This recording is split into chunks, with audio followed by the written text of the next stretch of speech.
Assalamualaikum dear friends, welcome back to Shami's World. ഇന്ന് ഞാൻ വന്നിരിക്കുന്നത് റവ വെച്ചിട്ട് സിമ്പിളും വെറൈറ്റി ആയിട്ടുള്ള ഒരു പലഹാരത്തിന്റെ റെസിപ്പി ആയിട്ടാണ്. ഇത് ബ്രേക്ക്ഫാസ്റ്റ് ആയിട്ടും ലഞ്ച് ആയിട്ടും ഡിന്നർ ആയിട്ടും നമുക്ക് എപ്പോൾ വേണമെങ്കിലും ഏത് സമയത്ത് വേണമെങ്കിലും നമുക്ക് പെട്ടെന്ന് തന്നെ റെഡിയാക്കി എടുക്കാനും പറ്റും. നല്ല ടേസ്റ്റും സോഫ്റ്റും ആണ്. കുട്ടികൾക്ക് പോലും പെട്ടെന്ന് തന്നെ തയ്യാറാക്കാൻ പറ്റുന്ന ഈ പലഹാരം നമുക്ക് വേഗം എങ്ങനെ ഉണ്ടാക്കിയെടുക്കാൻ നോക്കാം. അപ്പോൾ നമ്മുടെ ഈ പലഹാരത്തിന് ആദ്യം തന്നെ നമുക്ക് വേണ്ടത് റവയാണ്. ഞാൻ ഇവിടെ 1 കപ്പ് റവയാണ് എടുത്തിട്ടുള്ളത്. ഞാൻ എടുത്തിട്ടുള്ള അളവ് കപ്പ് എപ്പോഴും പറയുന്നത് പോലെ 250 ml അളവ് കപ്പാണ്. അപ്പം ഈ റവ നമുക്ക് നന്നായിട്ടൊന്ന് റോസ്റ്റ് ചെയ്തെടുക്കണം. അപ്പോൾ വറുക്കാത്ത റവയോ വറുത്ത റവയോ ഏത് വേണമെങ്കിലും എടുക്കാം, കുഴപ്പമൊന്നുമില്ല. അപ്പോൾ റോസ്റ്റ് ചെയ്തിട്ടുള്ള റവയാണെങ്കിൽ കൂടി കുറച്ച് നമുക്ക് റോസ്റ്റ് ചെയ്തെടുക്കണം. അപ്പോൾ ഒരുപാട് റോസ്റ്റ് ചെയ്യേണ്ട, ഒരു 2 മിനിറ്റ് ഒക്കെ റോസ്റ്റ് ചെയ്താൽ മതിയാവും. ഇനി ഇപ്പം ഞാൻ ഇതൊന്ന് റോസ്റ്റ് ചെയ്തെടുക്കാൻ പോവുകയാണ്. അപ്പോൾ ഞാൻ ഫ്ലെയിം ഓണാക്കി ഒരു പാൻ വെച്ചിട്ടുണ്ട്. ഇനി ഞാൻ ഇതിലോട്ട് ഈ 1 കപ്പ് റവ ഇട്ട് കൊടുത്ത് ഒന്ന് റോസ്റ്റ് ചെയ്തെടുക്കാം. ഇനി നമുക്കൊന്ന് റോസ്റ്റ് ചെയ്തെടുക്കാം. അപ്പോൾ നമ്മൾ വറുക്കാത്ത റവയാണെന്നുണ്ടെങ്കിൽ 3 മിനിറ്റ് ഒക്കെ റോസ്റ്റ് ചെയ്താൽ മതി. വറുത്ത റവയാണെന്നുണ്ടെങ്കിൽ 2 മിനിറ്റ് ഒക്കെ റോസ്റ്റ് ചെയ്തെടുക്കണം. അപ്പോൾ ലോ ടു മീഡിയം ഫ്ലെയിമിൽ ഇട്ടിട്ട് വേണം റോസ്റ്റ് ചെയ്തെടുക്കാൻ വേണ്ടിയിട്ട്. മീഡിയം ഫ്ലെയിമിൽ ഇട്ടാലും ചിലപ്പോൾ കരിഞ്ഞിട്ട് പോകും. അപ്പോൾ ഫ്ലെയിം കൂട്ടി ഇടാൻ പാടില്ല. ഫ്ലെയിം ലോ ടു മീഡിയം ഫ്ലെയിമിൽ വെച്ചിട്ട് ഈ റവ ഒന്ന് ചെറിയൊരു ഗോൾഡൻ നിറമാകുന്നത് വരെ നമുക്കൊന്ന് വറുത്തെടുക്കണം. അപ്പോൾ റവ വറുത്തെടുക്കുമ്പോൾ നല്ലൊരു മണം വരും. അപ്പോൾ നമുക്ക് ഫ്ലെയിം ഓഫ് ആക്കണം. ഇപ്പോൾ ഒരു 3 മിനിറ്റ് ആയിട്ടുണ്ട്. ചെറിയ ഒരു ഗോൾഡൻ നിറമായി. ഇപ്പം നമുക്ക് നല്ലൊരു മണമൊക്കെ വരുന്നുണ്ട്. അപ്പോൾ നമുക്ക് ഫ്ലെയിം ഓഫ് ആക്കാം. എന്നിട്ട് ഒരു പാത്രത്തിലോട്ട് മാറ്റാം. അടുത്തതായിട്ട് ഞാനിവിടെ 3 മുട്ടയാണ് എടുത്തിട്ടുള്ളത്. അതിലോട്ട് 2 പിഞ്ച് ഉപ്പും കൂടി ചേർത്ത് നന്നായിട്ട് നമുക്കൊന്ന് മുട്ട അടിച്ചെടുക്കാം. അപ്പൊ മുട്ട അടിച്ചെടുത്തിട്ടുണ്ട്. അങ്ങ് പറഞ്ഞു പോകേണ്ട ആവശ്യമൊന്നുമില്ല, ജസ്റ്റ് ഒന്ന് അടിച്ചെടുത്താൽ മാത്രം മതി. അടുത്തതായിട്ട് ഫ്ലെയിം ഓണാക്കി പാൻ വെച്ച് കൊടുത്തിട്ടുണ്ട്. പാൻ ഒന്ന് ചൂടാതിന് ശേഷം 1 സ്പൂൺ ഓയിൽ, വെളിച്ചെണ്ണയാണ് ഞാനിവിടെ ഒഴിച്ചു കൊടുക്കാൻ പോകുന്നത്. ഏത് ഓയിൽ വേണമെങ്കിലും ഒഴിച്ചു കൊടുക്കാം, കുഴപ്പമൊന്നുമില്ല. ഇനി ഈ പാൻ ഒന്ന് ഓയിൽ എല്ലാ ഭാഗത്തും എത്തുന്നതിന് വേണ്ടിയിട്ട് ഇതുപോലെ ഒന്ന് ചുറ്റിച്ച് കൊടുക്കുക. ഇനി നമ്മൾ അടിച്ച് മാറ്റി വെച്ച മുട്ട ഇതിലോട്ട് ഒഴിച്ചു കൊടുക്കാം. ഫ്ലെയിം നന്നായിട്ട് കുറച്ച് വെച്ച് കുറച്ചൊന്ന് സമയം ഇങ്ങനെ അനങ്ങാതെ വെച്ചിരിക്കുക. ഒരു 2-3 സെക്കൻഡ് ഒക്കെ ഇങ്ങനെ വെച്ചതിന് ശേഷം നമുക്ക് ഇത് ഇളക്കി കൊടുക്കാം. നമുക്ക് സ്ക്രാമ്പിളൊക്കെ, നമ്മൾ എഗ്ഗ് സ്ക്രാമ്പിളൊക്കെ ചെയ്തെടുക്കില്ലേ, അതുപോലെ വേണം ചെയ്തെടുക്കാൻ വേണ്ടിയിട്ട്. ഫ്ലെയിം നന്നായിട്ട് കുറച്ചിട്ട് വേണം ഇത് ചെയ്തെടുക്കാൻ വേണ്ടിയിട്ട്. മുട്ട ചിക്കി എടുക്കൂ എന്നൊക്കെ പറയില്ലേ, അങ്ങനെ വേണം ചെയ്ത് എടുക്കാം. ചെറിയ ചെറിയ പീസോട് കൂടി ഇതുപോലെ കിടക്കണം. ഇനി കുരുമുളകിന്റെ ഒക്കെ ടേസ്റ്റ് ഇഷ്ടമാണെന്നുണ്ടെങ്കിൽ 2 പിഞ്ച് കുരുമുളക് പൊടി ചേർത്ത് കൊടുക്കാം. ഒരുപാട് അങ്ങ് വേണ്ട. ഇനി ഒന്ന് മിക്സ് ചെയ്ത് കൊടുക്കാം. ഒരുപാട് അങ്ങ് വെന്തിട്ട് അങ്ങ് പോകാൻ പാടില്ല. പെട്ടെന്ന് തന്നെ ഇതുപോലെ ആക്കിയെടുക്കണം. ഇനി നമുക്ക് ഒരു പാത്രത്തിലോട്ട് മാറ്റാം. അപ്പോൾ ഒരുപാട് അങ്ങ് വെന്ത് പോകേണ്ട ആവശ്യമില്ല. അത് ഇപ്പം റെഡി ആയിട്ടുണ്ട്. പെട്ടെന്ന് തന്നെ നമുക്ക് ഇതുപോലെ ആക്കിയെടുക്കാം. ഇനി ഒരു പാത്രത്തിലോട്ട് മാറ്റാം. അടുത്തതായിട്ട് ഞാനിവിടെ 1 സവാള എടുത്തിട്ടുണ്ട്. ഇനി ഈ സവാള നമുക്ക് ഒന്ന് ചെറുതായിട്ട് അരിഞ്ഞെടുക്കണം. അപ്പോൾ ആ സവാള കട്ട് ചെയ്തെടുത്തിട്ടുണ്ട്. ഇതുപോലെ കുഞ്ഞു കുഞ്ഞായിട്ട് കട്ട് ചെയ്തെടുക്കുക. അടുത്തതായിട്ട് നമുക്ക് വേണ്ടത് ഇതുപോലത്തെ ഒരു ചെറിയ ക്യാരറ്റ് ആണ്. അതും നമുക്ക് കുഞ്ഞു കുഞ്ഞായിട്ട് മുറിച്ചെടുക്കാം. അപ്പോൾ ആ ക്യാരറ്റും കുഞ്ഞു കുഞ്ഞായിട്ട് മുറിച്ചെടുത്തിട്ടുണ്ട്. ഇത് നമുക്കൊരു ബൗളിലോട്ട് മാറ്റാം. അടുത്തതായിട്ട് നമുക്ക് വേണ്ടത് ഒരു ചെറിയ ഒരു പീസ് ഇഞ്ചിയും വേണം, ഒരു പച്ചമുളകും വേണം. അപ്പൊ നിങ്ങൾക്ക് നല്ല എരിവൊക്കെ വേണമെന്നുണ്ടെങ്കിൽ 2 പച്ചമുളക് എടുക്കാം. ഇത് സാധാരണ അത്ര എരിയൊന്നും ഉണ്ടാവില്ല. അപ്പൊ 1 പച്ചമുളകാണ് ഞാൻ എടുത്തിട്ടുള്ളത്. ഇത് നമുക്ക് ചെറുതായിട്ട് കട്ട് ചെയ്യാം. ഇനി നമുക്ക് ഇഞ്ചിയും ചെറുതായിട്ട് നമുക്ക് കട്ട് ചെയ്തെടുക്കണം. അപ്പം ഇഞ്ചിയും കുഞ്ഞു കുഞ്ഞായിട്ട് കട്ട് ചെയ്തെടുത്തിട്ടുണ്ട്.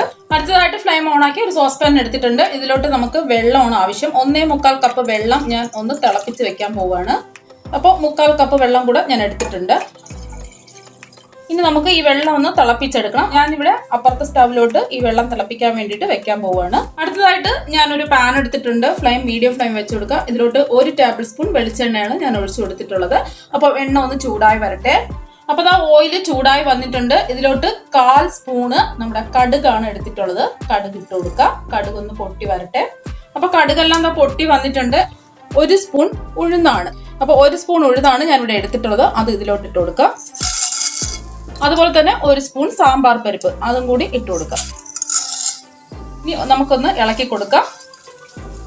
ഈ ഉഴുന്നിന്റെയും നമ്മുടെ സാമ്പാർ പരിപ്പിന്റെയും ചെറുതായിട്ടൊന്ന് നിറം മാറുമ്പോൾ നമുക്ക് സവാള ഇട്ട് കൊടുക്കാം. അപ്പോൾ ഉഴുന്നിന്റെയും സാമ്പാർ പരിപ്പിന്റെയും നിറം ചെറുതായിട്ട് ഒന്ന് മാറി വന്നിട്ടുണ്ട്. ഇനി ഇതിലോട്ട് നമ്മൾ അരിഞ്ഞു വെച്ച സവാള ഇട്ട് കൊടുക്കാം. ഒന്ന് വഴറ്റി കൊടുക്കാം. ഇനി ഇതിലോട്ട് ആവശ്യത്തിന് ഉപ്പ് ചേർത്ത് കൊടുക്കാം. ആദ്യം നിങ്ങൾ എടുക്കുമ്പോൾ 1/2 സ്പൂൺ ഉപ്പ് ചേർത്ത് നോക്കാം. പിന്നീട് ആവശ്യമുണ്ടെങ്കിൽ പിന്നീട് ചേർത്ത് കൊടുക്കാം. ഒന്ന് ഇളക്കി കൊടുക്കാം.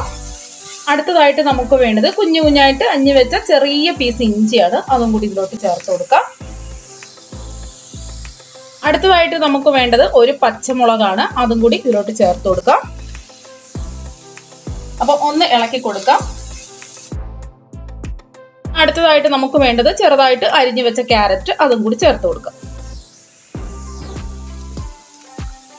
അടുത്തതായിട്ട് ഞാനിവിടെ എടുത്തിട്ടുള്ളത് പച്ച പട്ടാണിയാണ്. നമ്മുടെ കടയിൽ നിന്നൊക്കെ മേടിക്കാൻ കിട്ടുമല്ലോ, ഫ്രീസറിൽ ഇരിക്കുന്ന പച്ച പട്ടാണി, ഫ്രോസൺ ബീൻസ് ആണ് ഞാൻ എടുത്തിട്ടുള്ളത്. അല്ലാന്നുണ്ടെങ്കിൽ നിങ്ങളുടെ കയ്യിൽ ഈ ബീൻസ് ഇല്ലാന്നുണ്ടെങ്കിൽ നമ്മൾ സാധാരണ പച്ചക്കറി കടകളിലൊക്കെ കിട്ടുന്ന ബീൻസ് ഉണ്ടല്ലോ നീളത്തിലുള്ള, അത് ഒരു 2-3 എണ്ണം എടുത്ത് ചെറുതായിട്ട് അരിഞ്ഞെടുത്താലും മതി. ഇപ്പോൾ എൻ്റെ കയ്യിൽ ഇതുള്ളത് കൊണ്ട് ഇത് ഇട്ട് കൊടുക്കുകയാണ്. ഇത് ഇട്ട് കൊടുക്കുമ്പോൾ പ്രത്യേക ഒരു ടേസ്റ്റ് ആണ് ഈ പലഹാരത്തിന്. അപ്പം ഇത് കുറച്ചും കൂടെ കൂടുതൽ ഇട്ടാലും കുഴപ്പമൊന്നുമില്ല, നല്ല ടേസ്റ്റ് ആയിരിക്കും. അത് ഇതിലോട്ട് ഇട്ട് കൊടുക്കാം. അപ്പൊ ഞാനിവിടെ ഒരു 1/4 കപ്പാണ് എടുത്തിട്ടുള്ളത്. അപ്പം എല്ലാം കൂടിയിട്ട് നന്നായിട്ട് നമുക്ക് വഴറ്റിയെടുക്കണം. ഈ സവാളയൊക്കെ നന്നായിട്ടൊന്ന് വാടി വരണം. അതുവരെ നമുക്ക് ഇത് ഇളക്കി കൊടുക്കാം. ഇനി നമുക്ക് ഒരു കാര്യം കൂടെ ചേർക്കാനുണ്ട്. അടുത്തതായിട്ട് ഞാൻ 1 ടേബിൾ സ്പൂൺ കറിവേപ്പില എടുത്തിട്ടുണ്ട്. അതും കൂടി ഇതിലോട്ട് ഇട്ട് കൊടുക്കാം. എല്ലാം കൂടിയിട്ട് നന്നായിട്ട് വഴന്ന് വരണം. സവാളയൊക്കെ നന്നായിട്ട് വാടി വരണം. ചെറിയൊരു ഗോൾഡൻ നിറമാകുന്നത് വരെ നമുക്കൊന്ന് വഴറ്റിയെടുക്കണം. ഫ്ലെയിം നന്നായിട്ട് കുറച്ചിട്ടിട്ട് വേണം ചെയ്യാൻ വേണ്ടിയിട്ട്. അപ്പൊ ആ സവാളയൊക്കെ നല്ലോണം വഴന്ന് വന്നിട്ടുണ്ട്. ബീൻസ് ഒക്കെ നല്ലോണം വെന്ത് വന്നിട്ടുണ്ട്. ക്യാരറ്റും ബീൻസും ഒക്കെ നല്ലോണം വെന്ത് വന്നിട്ടുണ്ട്. ഇനി നമ്മൾ വറുത്ത് മാറ്റി വെച്ച റവ ഇതിലോട്ട് ഇട്ട് കൊടുക്കാം. ഇനി നമ്മൾ 1 മിനിറ്റ് ഈ റവ ഒന്ന് നമുക്ക് വറുത്ത് കൊടുക്കണം. പെട്ടെന്ന് ഈസി ആയിട്ട് ചെയ്യാൻ പറ്റാവുന്ന ഒരു പലഹാരമാണ്. ബ്രേക്ക്ഫാസ്റ്റ് ആയിട്ടോ ഡിന്നർ ആയിട്ടോ ലഞ്ചായിട്ടോ ഏത് സമയത്ത് വേണമെങ്കിലും നമുക്ക് എപ്പോൾ വേണമെങ്കിലും പെട്ടെന്ന് തന്നെ നമുക്ക് ഉണ്ടാക്കിയെടുക്കാൻ പറ്റും. അപ്പൊ ഇത് നമ്മൾ പറഞ്ഞല്ലോ 1 മിനിറ്റ് നമുക്കൊന്ന് മീഡിയം ഫ്ലെയിമിലിട്ടിട്ട് ഒന്ന് വഴറ്റി കൊടുക്കാം. അപ്പൊ അതാ 1 മിനിറ്റ് ആയിട്ടുണ്ട്. ഇനി നമ്മളെ വെള്ളം അപ്പുറത്തെ സ്റ്റൗവിൽ തിളപ്പിക്കാൻ വെച്ചിട്ടുണ്ടായിരുന്നു. അപ്പൊ നമ്മൾ 1.25 കപ്പ് വെള്ളമാണ് എടുത്തിട്ടുള്ളത്. അപ്പൊ നമ്മൾ ആ വെള്ളം തിളച്ച് വരുമ്പോൾ 1.5 കപ്പായിട്ട് മാറും. അപ്പൊ ഞാൻ അളന്ന് കാണിച്ചു തരാം. ഇനി നമ്മൾ തിളപ്പിച്ച് മാറ്റി വെച്ച വെള്ളമാണ് ഞാൻ അളന്ന് കാണിച്ചു തരാണ്. 1.5 കപ്പ്, 1 കപ്പാണിത്. അടുത്തത് 1/2 കപ്പ് വെള്ളം കൂടെ. ഇനി ഫ്ലെയിം നന്നായിട്ട് കുറച്ച് വെച്ചിട്ട് നന്നായിട്ട് നമുക്ക് ഇളക്കി കൊടുക്കാം. ഫ്ലെയിം കുറച്ച് വെച്ചിട്ട് നന്നായിട്ട് ഇളക്കി കൊടുക്കണം. നമ്മൾ റവ വറുത്തെടുത്തത് കൊണ്ട് ഒരുപാട് വേവിന്റെ ഒന്നും ആവശ്യമില്ല, പെട്ടെന്ന് തന്നെ ആയി കിട്ടും. ഈ സമയത്ത് ഉപ്പൊക്കെ ഉണ്ടോ എന്ന് ചെക്ക് ചെയ്ത് നോക്കണം. ഇനി ഇതിലോട്ട് ഞാൻ ഒരു 1/4 സ്പൂൺ ഉപ്പും കൂടി ചേർത്ത് കൊടുക്കുകയാണ്. ഉപ്പ് നോക്കിയപ്പോൾ കറക്റ്റ് അല്ലായിരുന്നു. ഉപ്പ് ഒരുപാട് അങ്ങ് ചേർത്ത് കൊടുക്കരുത്, നോക്കിയിട്ട് വേണം ചേർത്ത് കൊടുക്കാൻ വേണ്ടിയിട്ട്. നന്നായിട്ട് മിക്സ് ചെയ്ത് കൊടുക്കാം. ഫ്ലെയിം നന്നായിട്ട് കുറച്ച് വെച്ച് കൊടുക്കാം. അപ്പൊ വെള്ളത്തിന്റെ അംശമൊന്നും ഒട്ടുമില്ല. എല്ലാം ഒന്ന് മിക്സ് ആയി കഴിഞ്ഞാൽ നമുക്ക് ഫ്ലെയിം ഓഫ് ആക്കി ഒരു 2 മിനിറ്റ് അങ്ങനെ തന്നെ നമുക്ക് മൂടി വെച്ച് കൊടുക്കണം. അപ്പൊ നമുക്കിത് മൂടി വെച്ച് കൊടുക്കാം. 2 മിനിറ്റ് വരെ നമുക്ക് ഇവിടെ ഇരിക്കട്ടെ. ഇത് ഇപ്പൊ ഒരു 2 മിനിറ്റ് കഴിഞ്ഞിട്ടുണ്ട്. ഇനി നമുക്ക് തുറന്ന് നോക്കാം. ഇപ്പൊ നല്ലൊരു മണമൊക്കെ വരുന്നുണ്ട്. ഇനി നമുക്ക് ഒന്ന് ഇളക്കി കൊടുക്കാം. അപ്പൊ അതാ കണ്ടല്ലോ, നല്ല പൊടി പൊടിയായിട്ടുള്ള നമ്മുടെ പലഹാരം ഇവിടെ കിട്ടിയിട്ടുണ്ട്. അപ്പോൾ നല്ല പൊടി പൊടിയായിട്ടുള്ള ഉപ്പുമാവ് ഇവിടെ കിട്ടിയിട്ടുണ്ട്. ഇനി നമുക്ക് മാറ്റി വെച്ച മുട്ട ഇതിലോട്ട് ചേർത്ത് കൊടുക്കാം.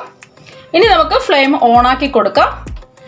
ഇനി ഇതിലോട്ട് നമ്മുടെ മാറ്റി വെച്ച മുട്ട ഇട്ട് കൊടുക്കാം.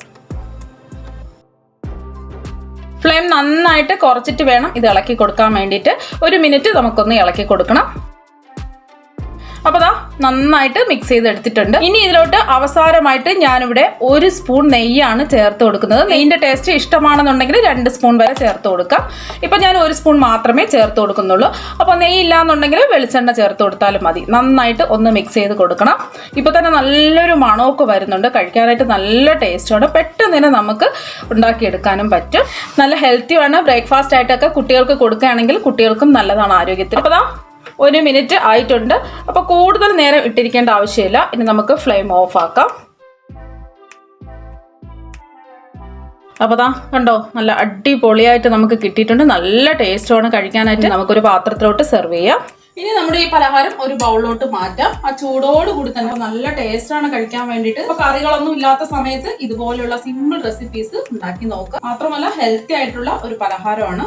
അപ്പൊ നിങ്ങൾ ഉറപ്പായിട്ടും ചെയ്ത് നോക്കണം. നിങ്ങൾക്ക് എല്ലാവർക്കും ഇതിന്റെ ടേസ്റ്റ് ഇഷ്ടപ്പെടും. അപ്പൊ നമുക്ക് മറ്റൊരു വെറൈറ്റി ഡിഷുമായിട്ട് നമുക്ക് വീണ്ടും കാണാം. താങ്ക്